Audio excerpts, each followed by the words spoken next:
Hello and welcome to another edition of the Tigers Down Under. I'm your host, Alex, and with me I have Logan. How are you, Logan? Evening, Alex. Yeah, doing okay. I mean, look, another disappointing result at the weekend. A very ambitious kind of feeling to hope that we were going to take 3 points against a Sheffield United side that's absolutely cooking. But, we can be optimistic. And I guess when you've got crowds that big returning to the KCOM, there's still a reason to hold on to that hope. So disappointing result. But apart from that, things are going pretty well. Yeah, awesome sight to see such a large crowd. I can't remember if they quoted the year since we've had that sort of crowd for a league game, but it's got to have been, I'd have thought maybe the 2014-15 season under Bruce, that second Premier League season. I can't think we've had many over 20,000 since then. So really cool to see. And as you say, I mean, Sheffield United kind of, they're first in the table. They're kind of thrashing a lot of sides each week. And a bit like that West Brom game, in a way, despite the fact that we lost this game, you actually come away from it feeling quite heartened with the display and how we created some chances and actually looked quite promising in periods of the game. Oh, absolutely. And I guess that the one thing that nearly every City fan will be bemoaning at this point in time is just the injury toll. We spoke at length, heading into the season about how long it may take this team to gel, given the sheer amount of brand new signings. But it's pretty hard to judge a team on how well they gel when it's going to be quite some time before we imagine they will end up all playing together. Yeah, that's right.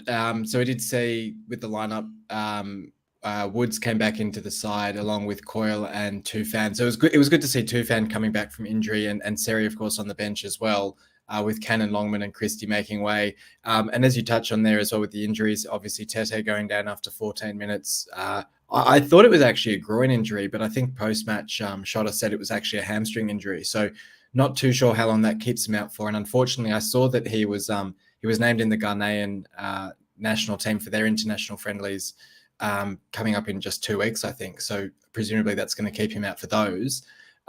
Positively, though, I did see Shotta said as well on Alfie Jones that it was just cramp that he came off with. So hopefully that means that he's all right for the next game. But yeah, look, I mean, a couple of players back from injury, then we get a player off injured. It just seems like we can't really catch a trick at the moment.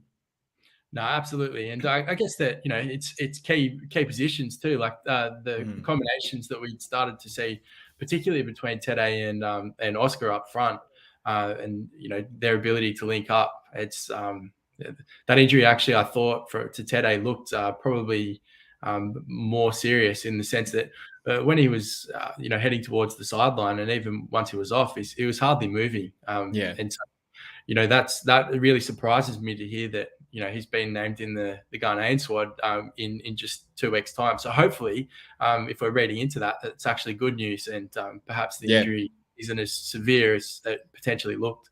Yeah, or is just sort of going along to be part of the squad. But fingers crossed it's the former, and he's sort of right to go for them. I guess in terms of other players that we saw make appearances, we saw Pelkas come on to make his debut, obviously signed on deadline day on loan.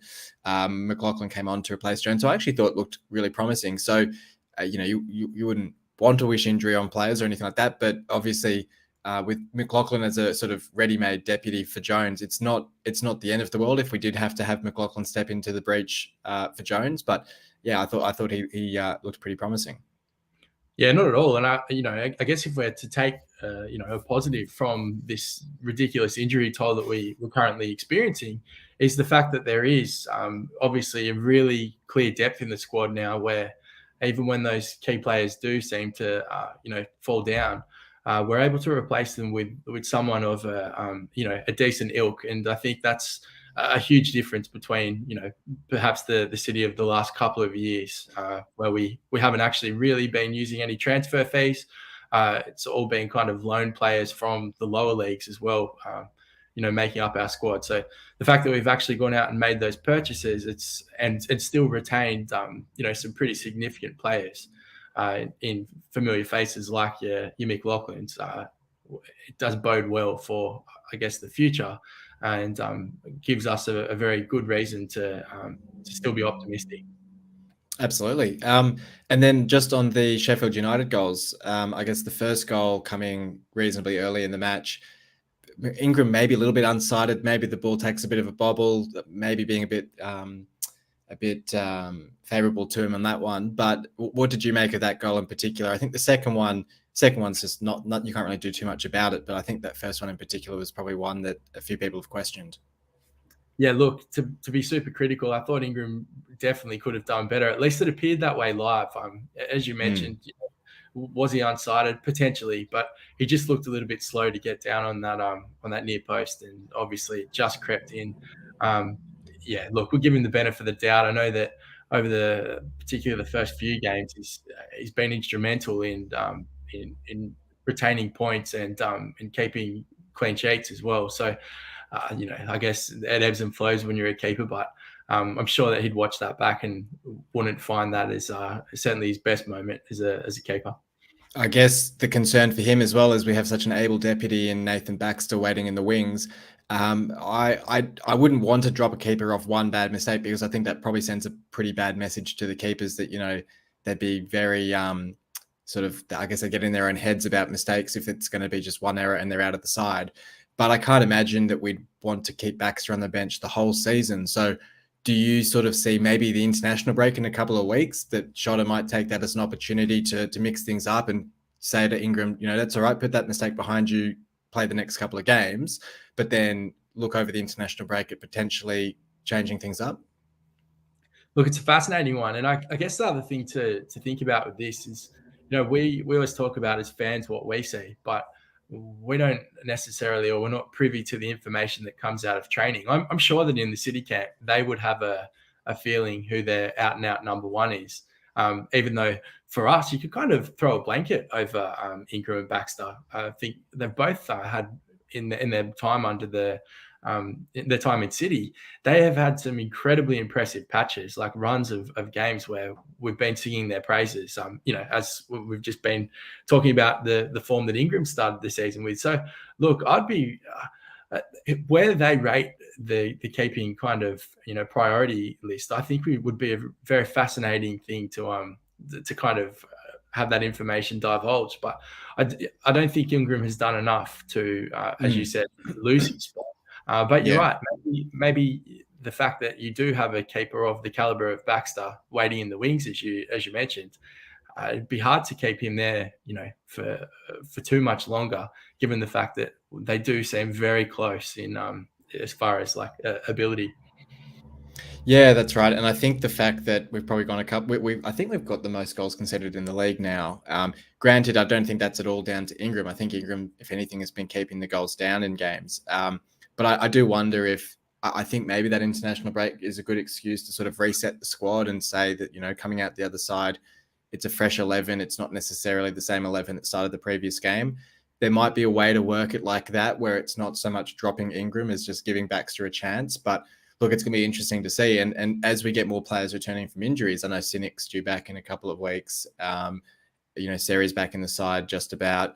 We've got a lot of players to now fit into that 11 that it's going to be interesting to see just how that 11 takes shape the other side of that international break.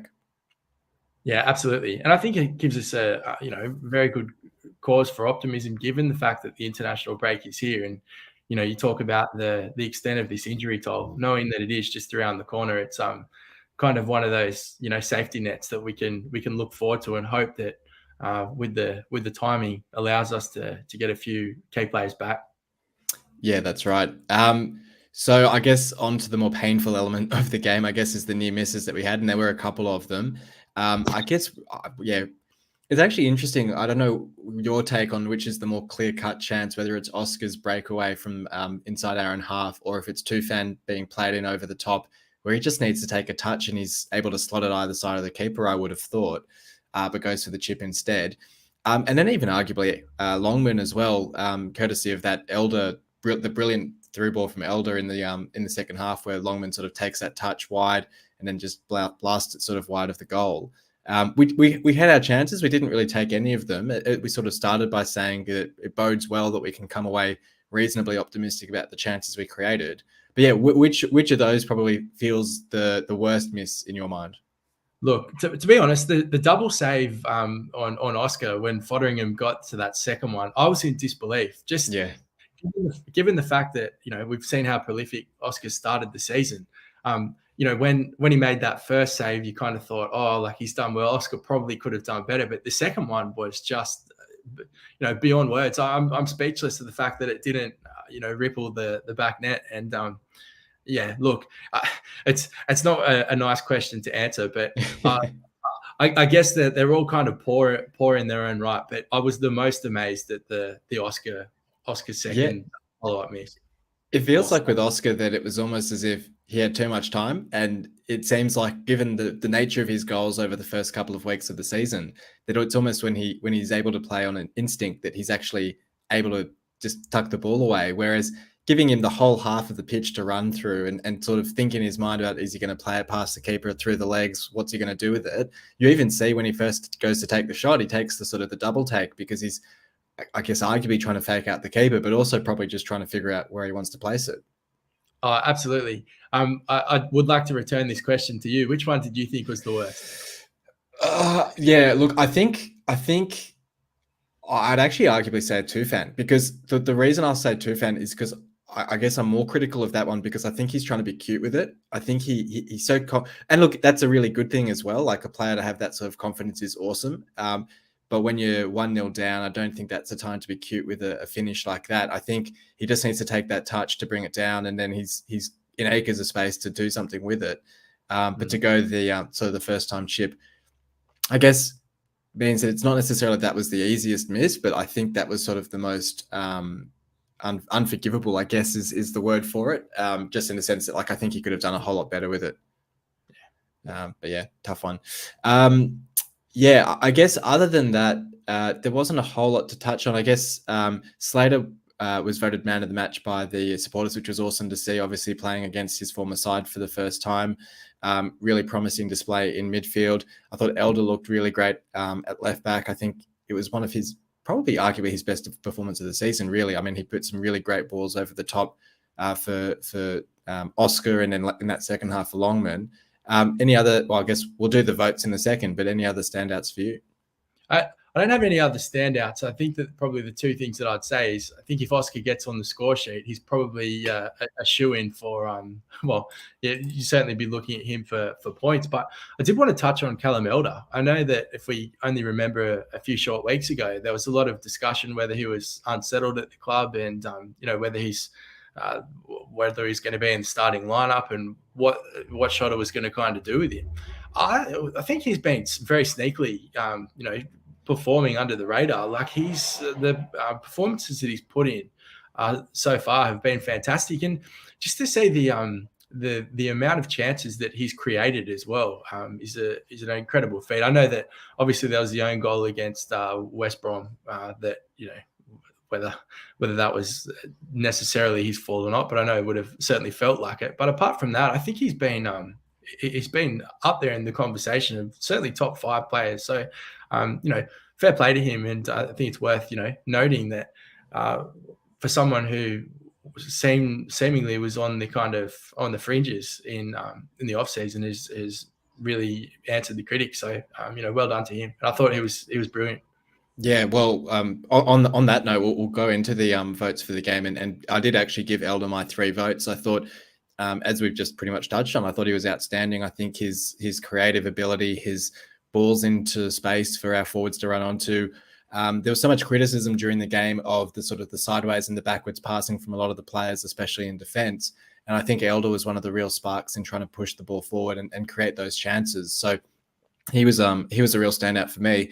I did actually have a different player for 2 votes, but I've talked myself around through my criticism of a certain player previously. So I'll actually give the 2 votes to Slater, getting the man of the match. I think it was really deserving for him, especially as we sort of said, up against his former side, who released him, or basically sold him for £50,000, which just seems absolutely criminal when you look at the displays he's putting in. I gave the 1 vote to Oscar. I think you could debate about whether he deserved that or not, given the miss. But I think, he was the one that played the ball in for Tufan for his own chance. And we sort of talked before about their link up in the game against Burnley, and we're sort of starting to see it more and more where those two have really developed a great understanding. And I thought Oscar has been looking really lively, and I'm just sort of nervous when you see Tete going down injured, and you look at the work rate from Oscar game in, game out. I just sort of knock on wood, cross all my fingers and toes that he just stays fit, because he's such a creative spark for us and a hugely important player. Yeah, absolutely. I think that I don't disagree largely with your votes. I would have given my three points to Slater as well. I would have gone Slater for 2, Slater for 3, Elder for 2, and Oscar for 1. Yeah, good chat. So off the field, obviously the transfer window has shut. We did do an episode on Monday. I recorded an episode with Brad where we went through all the ins and outs, as well as players who've re-signed with new deals with the club. So if you haven't already, go check that episode out where that discussion is done in full. I don't know, Logan, were there any standouts for you that you wanted to touch on?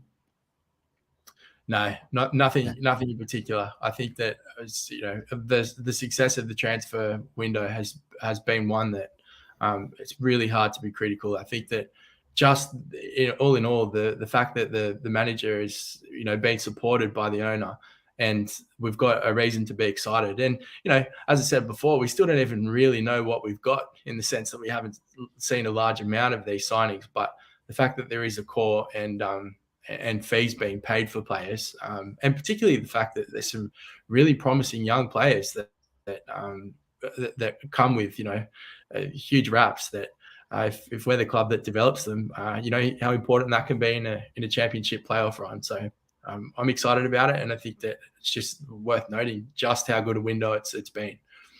Yeah, no doubt. Well, then, before we move on, for everyone listening in, hopefully you're enjoying this episode. If you can, like the video. If you're watching on YouTube, subscribe to the channel for all our videos and content. If you're listening on Spotify or wherever else you get your podcasts, if you leave a review, that always helps us as well. But just keep subscribe, keep listening. We enjoy the content. Okay, well, we'll move on then. And before we preview our games coming up this week, we'll play our game of Who Am I? If you're ready for that one, Logan. Ready as I'll ever be. Good stuff. All right. Okay, so I made 82 league appearances for City and scored 27 league goals. And I'll throw in that he also scored 4 FA Cup goals. 87, 27 goals. League Cup. Okay, that's reasonably prolific, actually. It's a 1 in 4. Oh, geez. This can't be too many players. It's probably a short list, yeah. And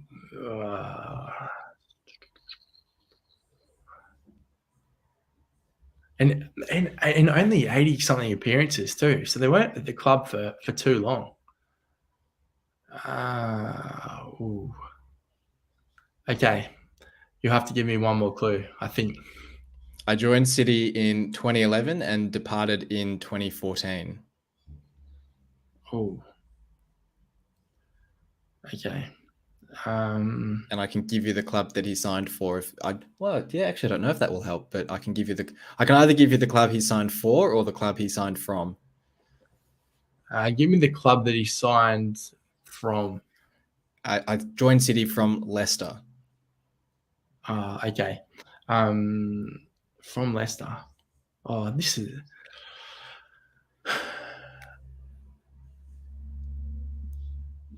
Oh, why am I not getting this? From Leicester.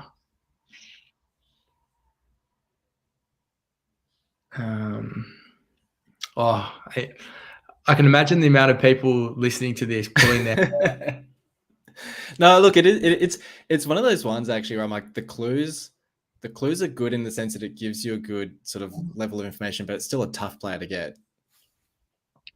From Leicester, I just think 20-something goals. That's memorable. Okay, can you give me the club that he went to? I left City in 2014 and joined Nottingham Forest. And the reason I don't know if that one's going to help is I don't know if he played that much for them. This has really stumped me, and it's incredibly frustrating that it has.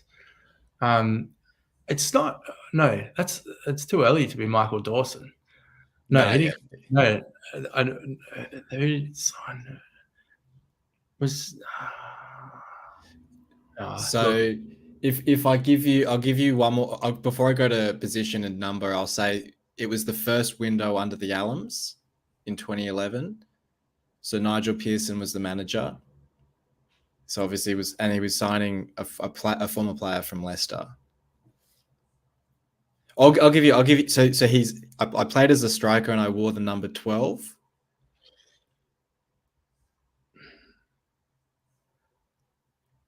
And the reason that I'm mentioning the FA Cup goals is his contribution in our 2013 FA Cup run.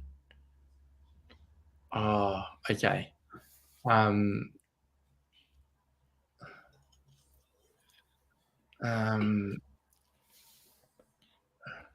Who scored? This is probably something. This is going to make. I think it's just one of those. It's the mind blank, I reckon. So the initials are MF. Oh, Matty Fryatt, of course. There you go. Yeah. No, look, it was. I actually really enjoyed this. Well, I guess you probably wouldn't have enjoyed it too much, but I enjoyed it in the sense that I think it was good clues, but it's a tough player to get because it's just such a different era. You know, I actually feel ashamed having not got this one because, shout out to Matty Fryatt. I think he was just an incredible striker, particularly in that time period. Like the amount of goals that he was responsible for, and like just incredibly dependent. Yeah, I feel like when I heard his name or when I heard the initials, straight away it kind of made me feel ashamed to be a City fan and not someone who really was a great steward for the club. So sorry, Matty. He was, but I think to give you an out, the fact that he was injured so often in those latter seasons, I think it made it not easy to forget him because I think that's a bit harsh on him. But he sort of doesn't feel like he was at the club for as long as he was. Yeah, certainly plagued by injuries, but an incredibly gifted player, and also like just one of those strikers who by no means was incredibly fast. Didn't necessarily have amazing attributes, but was just a very clinical finisher. Yeah, like he got that go. Speaking about Sheffield United, obviously came on at halftime in that semi-final and sort of kicked us into gear in that game. So certainly a really dependable striker for us. Yeah. Cool. Okay. Well, we'll move on then to our previews. We've got 2 games to look forward to. Really, I think an opportunity to pick up 6 points, to be honest. I mean, we've got Cardiff first up this weekend where they've got 2 wins in their last 5. They've got 2 wins in their last 5 against us, but they've lost 3 of their last 5 in the league with no wins in between. So in a bit of a rut of form themselves, I think probably the only side to rival us in terms of incomings this summer. They signed plenty of players. So really tried to turn over their squad. But really, we're sort of looking now at a set of fixtures where we've kind of gone past the Sheffield United, the Burnley, the West Brom sort of sides where we can really target some games to pick up wins.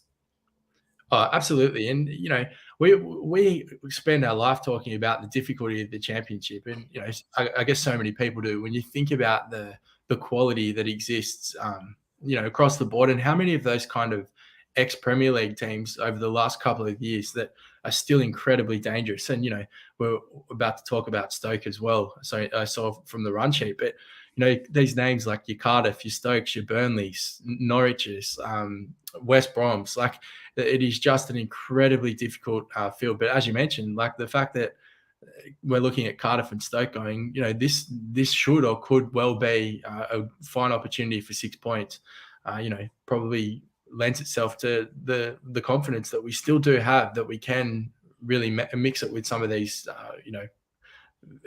pedigree sides, I guess. Yeah, and not meaning any disrespect to Cardiff, but I look at the 11 that they put out, and I don't see a particular player there that really stands out as a real threat to us. In the same way, I mean, we'll talk about Stoke in a second, as you say, and I think they do have those sorts of players, even though they're not in particularly good form. They've got those individuals that can turn a game, as we saw last season when they dismantled us really under when we were playing them under McCann. But Cardiff, I think especially with Steve Morrison as manager, seem much more of I kind of compare them to like the Millwalls and the Prestons of the league, where they're more, the sum of their parts is greater than the individuals sort of team, where I think they've got a really balanced sort of side, but one that we can really get at and really should be on our day able to really put away. Sort of, you look at the Coventry fixture, and I think it should be that sort of great game for us where we can sort of stamp a bit of authority on it.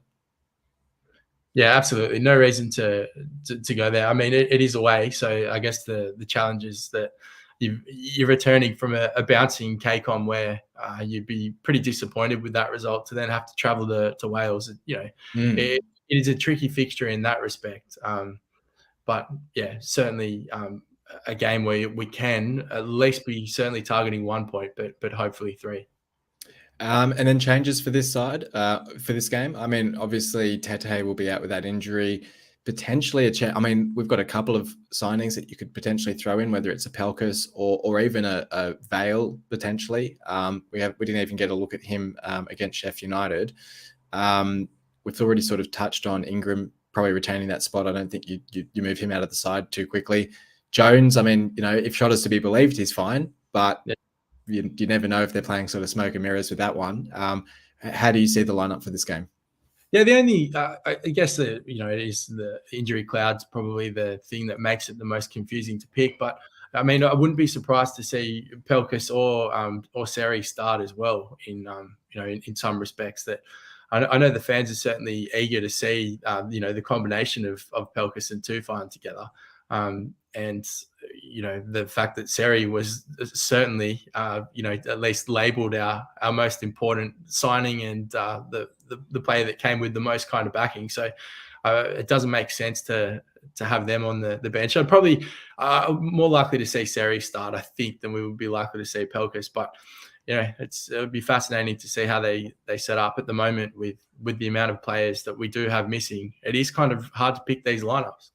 Yeah, the number of midfield signings we've made, and we're trying to fit 6 or 7 or 8 midfielders into basically 3 or 4 positions. You sort of think about the fact that, if you're saying that Seri's going to start, then you're basically dropping Woods or Slater to the bench, and you're hard pressed to find a reason to bench either of them. But then, as you say, you're sort of looking at Seri and saying, well, he's got to start. So look, it's going to be really interesting to see how we line up. And look, maybe it's a change of formation to try and fit a few more of them in. We go for it at the back perhaps and sort of stack the midfield. I'm not sure, but it'll certainly be interesting. What's your sense of a score for this one? Well, I can't see too many goals in this. I think that if we're going to snatch it, it'll be 1-0. Sadly, I think it's probably more likely to be 1-1. Yeah, fair enough. Yeah, I think I agree. I think it'll be a low scoring game.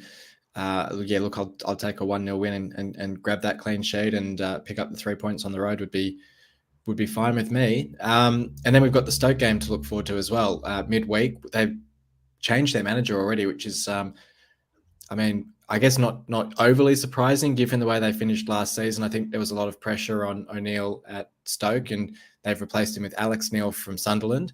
I couldn't help but feel that maybe they were targeting me to be manager at some point, given the namings that they've gone after. But they've picked Alex Neil up from Sunderland, where I think they've only. I think he watched on in the stands as they won a game, and then they've drawn and lost the 2 games since then. So not the most auspicious start for him at Stoke. They've only won that 1 game in their last 5 as their only win. But as I sort of touched on before, I think contrary to Cardiff, Stoke are the sort of side where on their day, even you look at Nick Powell, you've got Tyrese Campbell, Delap signing on loan from Man City as well. They've got some really sort of star quality players in their lineup. Josh Tyman, I think, is out injured still, so we won't see him. So they have the players to damage us, I think, but it's just whether they gel and they click against us, which remains to be seen. Yeah, I also feel like Stoke are one of those bogey teams for us. I think we do have a horrible record against them, at least in recent times. It always feels like when we're playing Stoke that we're up against it. I think probably means how important that Cardiff fixture is. I know that we're incredibly optimistic and proud of the start, given the fact that we got some crucial results against some teams that we certainly weren't expected to be able to beat. You kind of just go now based on the West Brom game and then the Sheffield United game. it just kind of falls into that bracket. If we don't at least pick up 3 points from the next 2 games, you can see that the slide really starts to kind of appear, and you just don't want to be heading south before Christmas. I know that sounds like one of the most obvious statements you could make in any football club, but given the fact we know the injury situation and we know that we've got a lot of team chemistry to build, we just don't want to be chasing our tails. I think it would be a very unfortunate situation to find yourself in a kind of relegation scrap, so to speak, early on, given the fact that there's so much to still come. So I think 3 points out of these 2 games would be critical. But I certainly fancy, even though we're at the KCOM, I just think that that fixture against Stoke seems more tricky, as you said, given the personnel they have at their disposal. Yeah, I think 3 or 4 points from these 2 games is almost a must. I think, as you sort of say, we need to kind of right the ship a little bit. We've also got that break over the World Cup, which will hopefully be a really great opportunity to get players fit, get tactics and formations and systems all sort of drilled into the squad, get everyone gelled and getting to know each other. Obviously, we'll lose a few players for the World Cup, but it just gives everyone a chance to catch their breath as well. So it's really about, at this point of the season, getting those wins and points on the board before that, just to try and bank up as many as we can now. Because as you say, you don't want to be sort of chasing your tails and trying to make up ground later on in the season. We've started very well. I think you look at that opening set of games, and pre-season, we probably would have only guessed that we'd have had maybe 2, maybe 3 wins from that lot anyway. So I think we've really sort of exceeded expectations in that sense. And now it's just about maintaining that and sort of continuing on. So look, it's going to be really interesting to see how we do line up, because I think, especially now with Tete out as well, it's about managing that squad and getting that formation right. Because in a way, it's reminiscent for me of the start of that 2014-15 season, that second Premier League season under Bruce, where I think we burnt a lot of points early in the season that we really should have banked and really should have picked up. And I think a lot of it was down to just not knowing the best team or the best formation to play. And that struggle where we were basically sitting there saying, oh, we'll be fine, like, no dangers at all. And we ended up getting relegated. Now, I'm not for a second saying that we're in any danger of relegation. That's not what I mean. What I mean is, I think we're just going to unnecessarily burn points potentially whilst we figure out this lineup that could cost us a top 6 spot. Or they could, we could be sitting there at the end of the season 4 or 5 points outside the playoffs thinking, geez, if we turn that draw into a win earlier in the season, what could have been? So I think it's not a huge concern. I just think in terms of just figuring out that formation, getting everyone to gel, these are the 2 sorts of games where you'd be wanting to pick up those points. Yeah, absolutely. And I guess the other thing is, one of the external factors where we talk about, Shotter as a manager, and the fact that he's still learning the league, and it's incredibly difficult for him to try and work out, who his best squad is. You don't want to be doing that under pressure.